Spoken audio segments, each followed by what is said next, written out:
Mix question है। बताना है कि सुनहरा चावल किस रोग के बचाव में सहायक होता है? जीरोथैल्मिया। ठीक है, जीरोथैल्मिया हो जाएगा। आगे बताना है कि जीरोथैल्मिया और रतौंधी रोग किस विटामिन की कमी से होता है? ए। ठीक है, विटामिन ए हो जाएगा। बताना है कि पॉलिश किया हुआ चावल में मुख्यतः किस विटामिन की कमी होती है? विटामिन ठीक है, बी विटामिन वन। B1। तो विटामिन B1 का रासायनिक नाम वेरी थायमीन होता है। ठीक है, आगे बताना है थायमीन। कि जो आश्रम होता है ना, तो आश्रम व्यवस्था का सर्वप्रथम उल्लेख किस काल में देखने को मिलता है? आश्रम व्यवस्था। ठीक है, उत्तर वैदिक काल हो जाएगा। तो बताना है कि जो 4 आश्रम है, तो 4 आश्रम में सबसे महत्वपूर्ण आश्रम कौन सा है? ठीक है, गृहस्थ आश्रम हो जाएगा। आगे बताना है कि भारत में रैयतवाड़ी व्यवस्था किसने प्रारंभ किया था? Reader Munro. ठीक है, रीडर मुनरो ने किया था। तो बताना कि जो रैयतवाड़ी व्यवस्था था वो भारत के किस क्षेत्र में ज्यादा मतलब प्रचलित था? दक्षिण भारत। ठीक है, दक्षिण भारत हो जाएगा। बताना है कि जो अमृतसर शहर है ना, इसका स्थापना किस सिख गुरु ने मतलब किया था? गुरु रामदास। ठीक है, गुरु रामदास, जो कि सिखों के चौथे गुरु थे। बताना है कि जो अमृतसर में स्वर्ण मंदिर है, इसका नींव किसने डाला था? ठीक है, हजरत मियां मीर हो जाएगा। आगे बताना है कि गुरुमुखी लिपि की शुरुआत किस गुरु ने किया था? ठीक है, गुरु अंगद देव हो जाएंगे। आगे बताना है कि मॉन्ट्रियल प्रोटोकॉल का संबंध मतलब किस क्षेत्र से है? ओजोन परत। ठीक है, ओजोन परत के संरक्षण से है। तो ये कब हुआ था? 1987 में हुआ था। ठीक है, तो बताना है कि कब लागू हुआ था ये? लागू हो गया 89 में। 89 में लागू हुआ था। 1 जनवरी 1989 को ये लागू हो गया था। आगे बताना है कि सर्वप्रथम ओजोन परत में छिद्र का पता कब लगाया गया था? 1985। ठीक है, 1985 में फॉरमैन ने लगाया था।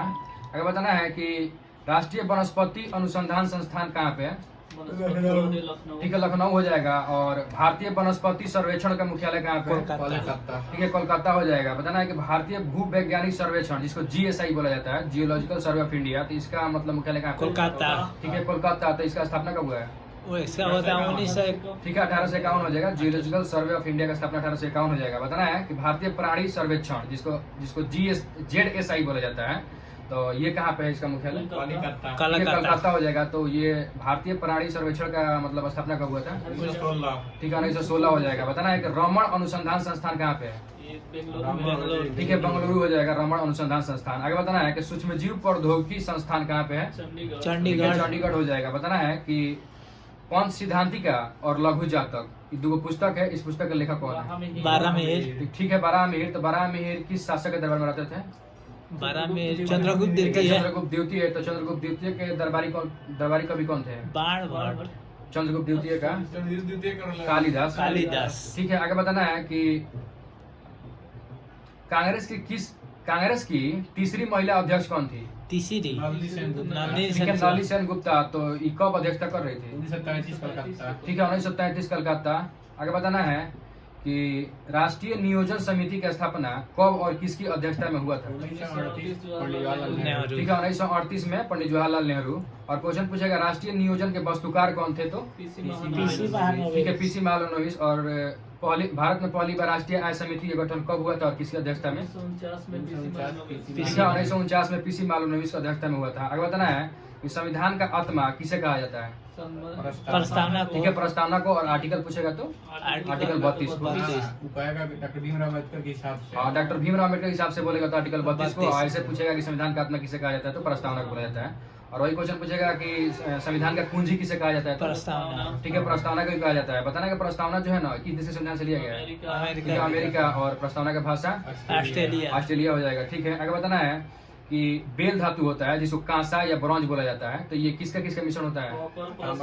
ठीक है, तांबा और टीन का मिश्रण होता है बेल धातु। तो वो गन मेटल बताना है किसका मिश्रण होता है? ठीक है, तांबा जास्ता और टीन का मिश्रण होता है गन मेटल। और सिल्वर क्या बोलते हैं उसको? जर्मन सिल्वर किसका मिश्रण होता है? ठीक है, तांबा जिंक और निकल का मिश्रण होता है जर्मन सिल्वर। आगे बताना है कि संसद की सबसे बड़ी समिति कौन है? पराकलन समिति। ठीक है, पराकलन समिति। तो बताना है कि इसमें मेंबर कितने होते हैं? 30 गो। तो 30 मेंबर किस सदन से होते हैं? ठीक है, लोकसभा से। और इनके मेंबर का कार्यकाल कितने साल का होता है? ठीक है, 1 वर्ष होता है। आगे बताना है कि एक नेफेंथिस है जिसको घटपर्णी बोला जाता है। और बीनस फ्लाई ट्रैप पादप है 2 गो, नेफेंथिस और बीनस फ्लाई ट्रैप। ये किस पादप के उदाहरण है? कीटभक्षी पादप के उदाहरण है। बताना है कि किन 2 समितियों को जुड़वा भवन के नाम से जाना जाता है? पराकलन और लोकलेखा। ठीक है, लोकलेखा समिति और पराकलन समिति को जुड़वा भवन बोला जाता है। तो जो लोक लेखा समिति की स्थापना कब हुआ है? 1921 ठीक है 1921 में। और प्राक्कलन समिति का 1950 ठीक है 1950 हो जाएगा। आगे बताना है कि एक खगोलीय इकाई बराबर कितना मीटर होता है? 1.5 मीटर। ठीक है 1.5 गुणे 10 के पावर 11 मीटर हो जाएगा। आगे बताना है कि लीलावती पुस्तक के लेखक कौन है? भास्कराचार्य ठीक है भास्कराचार्य। तो लीलावती पुस्तक को फारसी में किसने अनुवाद किया था? जी ठीक है फैजी हो जाएंगे। आगे बताना है कि सांगानेर अंतर्राष्ट्रीय हवाई अड्डा कहाँ पे है? जयपुर ठीक है जयपुर हो जाएगा। बताना है कि महाराजा अग्रसेन एयरपोर्ट कहाँ पे है? हिसार ठीक है, हरियाणा। हरियाणा हिसार में है महाराजा अग्रसेन एयरपोर्ट। आगे बताना है कि ओलंपिक में पदक जीतने वाला प्रथम भारतीय पुरुष कौन था? केडी जादव। ठीक है केडी यादव थे। कब जीते थे? और 1952 सिडनी ओलंपिक। ठीक है 1952 हेलसिंकी हेलसिंकी में जीते थे 1952 में। और किस खेल में जीते थे? ये कुश्ती में। हाँ ठीक है कुश्ती में जीते थे केडी यादव। आगे बताना है कि भारतीय हॉकी टीम ने पहली बार ओलंपिक में स्वर्ण पदक कब जीता था? 1928 में। ठीक है 1928 के ओलंपिक में जीता था। कहाँ पे हो रहा था 1928 वाला? ये लॉस्ट एम्स्टर्डम में हो रहा था। एम्स्टर्डम में। आगे बताना है कि बलबन द्वारा शुरू किया गया सिजदा और पैबोस प्रथा को किसने समाप्त किया? शाहजहां। ठीक है शाहजहां ने समाप्त किया था। तो बताना है कि इसको समाप्त करके इसी जगह पे उक्का चलाया था। ठीक है चहार तस्लीम चलाया था। आगे बताना है कि राजत्व का देवीय सिद्धांत का प्रतिपादन किस शासक ने किया? बलबन। ठीक है बलबन ने किया है राजत्व का देवीय सिद्धांत का प्रतिपादन। आगे बताना है कि झरोखा दर्शन किस मुगल शासक द्वारा शुरू किया गया था? अकबर। ठीक है अकबर। और किस मुगल शासक द्वारा इसको बंद कर दिया गया था? औरंगजेब। औरंगजेब हो जाएगा। ठीक है आगे बताना है कि 1562 में जब अकबर द्वारा मालवा को मिलाया गया मुगल एम्पायर में, तो उस समय मालवा का शासक कौन था? ठीक है बाज बहादुर। क्वेश्चन पूछ देगा कि मालवा का अंतिम शासक कौन है?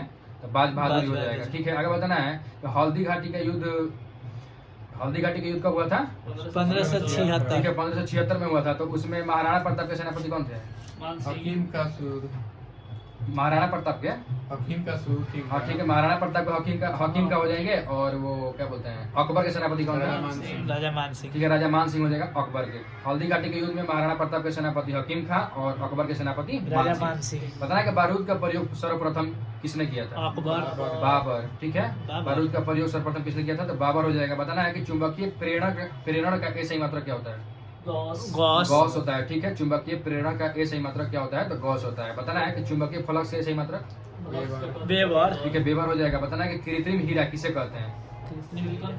ठीक है सिलिकॉन कार्बाइड को कृत्रिम हीरा बोला जाता है। आगे बताना है कि रेडियो धर्मिता का सही मात्रक क्या होता है? Henry Becquerel. रेडियो धर्मिता के सही मात्रक बेकुरल लिखे हैं हम। हाँ ठीक है बेकुरल। ठीक है बेकुरल होगा। आगे बताना है कि जो रेडियो धर्मिता होता है ना इसको किससे मापा जाता है? जीएम ठीक है counter. Tiger Muller counter GM counter होता है।